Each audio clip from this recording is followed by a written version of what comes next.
Në ajetin 104, Allahu fuqiplot thot: "Qad ja'akum basairu min rabbikum, faman absara falinafsihi wa man 'amiya fa 'alayha wa ma ana 'alaykum bihafiz." Thot Allahu dhul jalal, tashmë juve ju kanë ardhur argumente të qarta nga Zoti juaj. Kush e shet të vërtetën e ka për të mirën e tij, e kush vërbohet nga e vërteta, vazhdon të jetë mendje mbyllur, sy mbyllur, shurdh me mec, atëherë kjo është në dëmin e tij, unë nuk jam mbikëqyrës mbi ju. Imam Taberiu, Allah mëshiroft, shpjegon se ky ajet shpall dhe deklaron përgjegjësinë individuale të çdo njeriu përballë udhëzimit. Përgjegjësia individuale e çdo njeriu përballë udhëzimit, përballë të vërtetës. Këtu në këtë ajet Allahu dhul xhelal na tregon dhe na dëshmon se ai neve na ka sjell shumë argumente të qarta, do të thotë të ndruar vëllezër dhe motra, për ta kuptuar dhe për ta pa të vërtetën. Nuk kërkohet ndonjë mund shumë i madh. Nuk kërkohet ndonjë studim kaq i madh. A ka ndonjë filozofi që njeriu të ndalet për pak minuta dhe të mendon rreth procesit se si ai bujku e hudh farën dhe Allahu dhul xhelal në brendin e tokës bën që ajo farë të qatet, të shpërthen, e pastaj nga aty, nga ajo bërtham të del diçka e gjallë, bima e kështu me radhë? A ka ndonjë filozofi të madhe që njeriu të ndalet për pak minuta dhe të mendon rreth faktit kur Allahu dhul xhelal e lëshon shiun dhe ujin prej qiellit, e pastaj uji është baza dhe esenca e çdo gjallëse dhe krijese të gjallë? A është kjo diçka shumë e vështirë?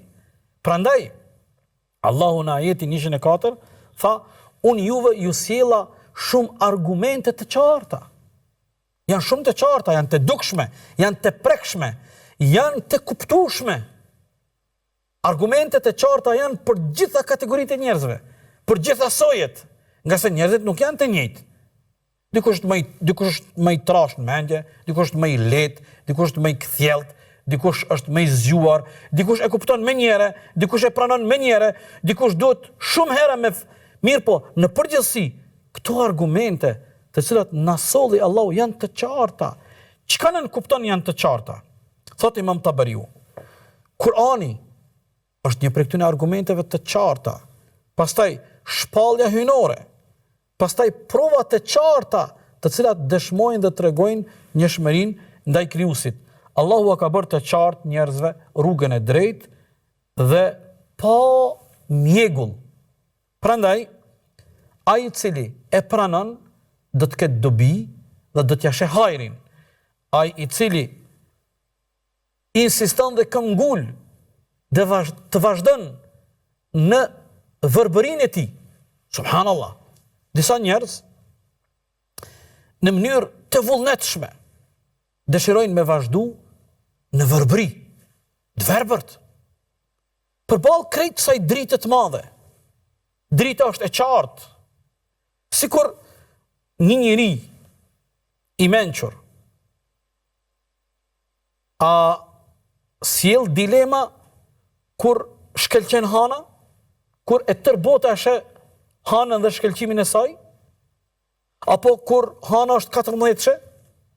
Nëse një njeri do të sjell dilema dhe thotë nuk po e shoh unë shkëlqimin e hanës dhe hënën, çka do të thonë këta tjerë? Si do ta quajnë këtë njeri?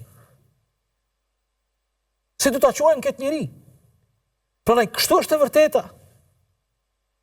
Taman absara fali nafsi, kush dëshiron këto argumente të qarta me i pa, me i pranu dhe me i jetësu si të vërteta, e ka për të mirën e tij, do t'ja sheh hajrin.